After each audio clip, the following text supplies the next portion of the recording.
જય સિયારામ. કેમ છો બધા? મજામાં? આપણે બ્લોગ જોતા મજામાં જોઈ. આજે થોડી કોમેડી કરવાની છે, તો સાંભળો. ડૉક્ટરે મને કીધું છે કે તમારું લોહી બહુ ઓછું છે.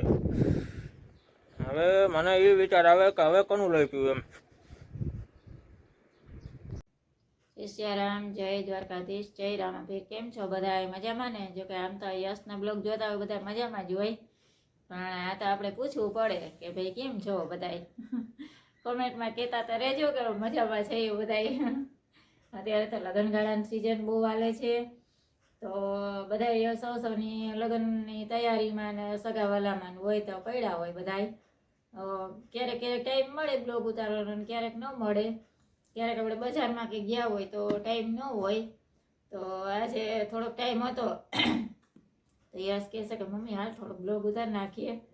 તો મેં કીધું કે હાલો આપણે બ્લોગ ઉતાર નાખીએ. કહું તે હાલો મેં કીધું થોડોક તો ઉતારી નાખીએ. કહું યશ કે મારે તો એડિટિંગ કરવું છે મમ્મી કે આજે રાતના કે તો રાતે પછી મુકાઈ જાય ને તો કાલે બધા કે જોવા માંડે ને મારો બ્લોગ કે. મેં કે હા એ સાચી વાત તારી. હું કહું ઉતારી અને એડિટિંગ તો કરતો પછી બધા જોવે, ન કરતા કેમ જોવે, ન કરતા બધા એમ વિચારતા હોય કે યશ તો આપણે બ્લોગ બનાવતો નથી. ઘણા સગાવાલા એમ કે કેમ નથી બનાવતો કે કીધું એકાત્ર બનાવે એમ, જેવો સમય ઉપર આધાર. હમણાં તો લગ્નગાળામાં થઈ હતી, ક્યારેક ટાઈમ હોય ને ક્યારેક ન હોય. બાકી તો યશના ભાઈબંધના લગ્ન છે અમારે, તો 15 તારીખે અમારે વાડીઓમાં જવાનું છે જમવા. ભાઈઓ યશ ફોટા મૂકે છે એટલે ખબર તો પડી જ ગઈ હશે બધાને કે યશને કોકના લગ્ન છે. તો એનો પાકો મિત્ર છે, ભાઈબંધ છે, તો એના મેરેજ છે. તો એ લોકો રહે છે વાડીઓમાં. તો આપણે જમવાનું આમંત્રણ આવી ગયું છે. દાંડિયા રાસનું જમવાનું સવારથી કે આવી જવાનું છે. દાંડિયા રાસ સુધી ગાયક કલાકાર ને ભરતભાઈ આહીરને ભરત આહિરના મેરેજ છે, યશનો ભાઈબંધ છે. અને અમારે જોકે ઘર જેવો સંબંધ છે એ લોકોને. અમારે પહેલાથી યશ નાનો હતો ત્યારથી ને સંબંધ એવા છે એટલે યશનો ભાઈબંધ થઈ ગયો હવે એ.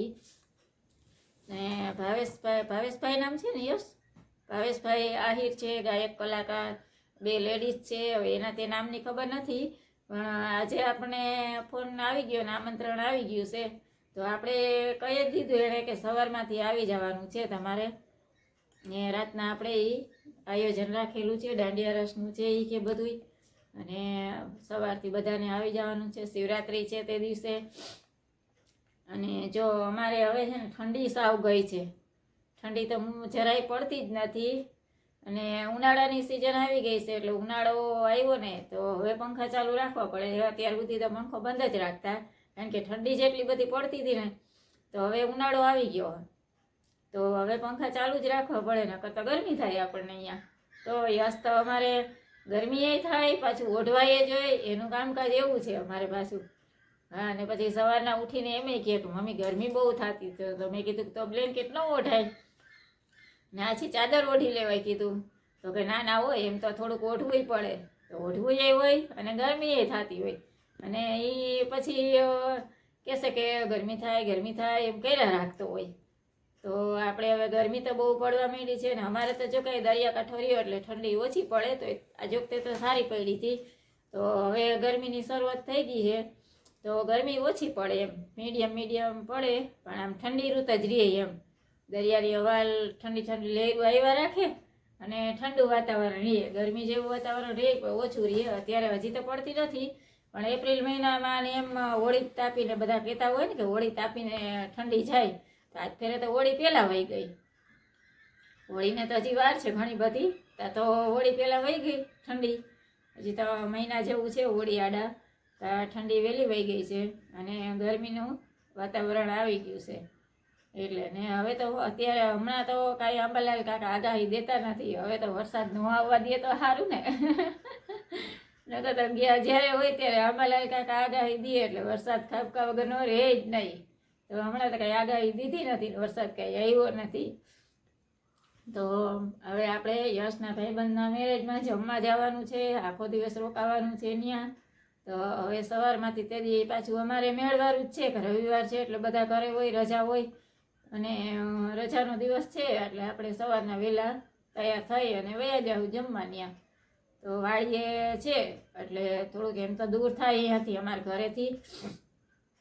નંદાણા પાસે છેટ વાડી આવી છે એની આમ કાચા રસ્તા બાજુથી જવાય તો રફ રસ્તો છે તો આપણે કંઈક વાહનની વ્યવસ્થા કરી અને જાશું બધા લગ્નમાં ત્યાં જમવાનું ને આખો દિવસ રોકાવાનું કહ્યું છે પણ આખો દિવસ તો આપણે ન રોકાઈ શકીએ પણ બપોરના સવારના જાશું તે જમી કરી અને પછી રૂંઢાકના પાછા આવેલા આવશું પછી આપણે અમારે પાછા મેરેજ છે ભાણેજના એટલે ત્યાં જવાની તૈયારી હોય 18 તારીખે અમારે ત્યાં જવાનું છે ને અહીંયા 15 છે એટલે 2 દિવસમાં બધી કમ્પ્લીટ તૈયારી કરી લઈને તો આપણે આપણી રીતના નીકળી શકીએ ઓલું પછી ઉતાવળ રાખવી પડે થોડીક એમ તો ચાલો મળીએ બીજા બ્લોકમાં આવે અટાણે 7:45 વાગ્યા છે ને આપણે થઈ ગયા નાઈ ધોઈને તૈયાર અને હાલ આજ મમ્મીને પૂછ્યા કે શું બનાવ્યું.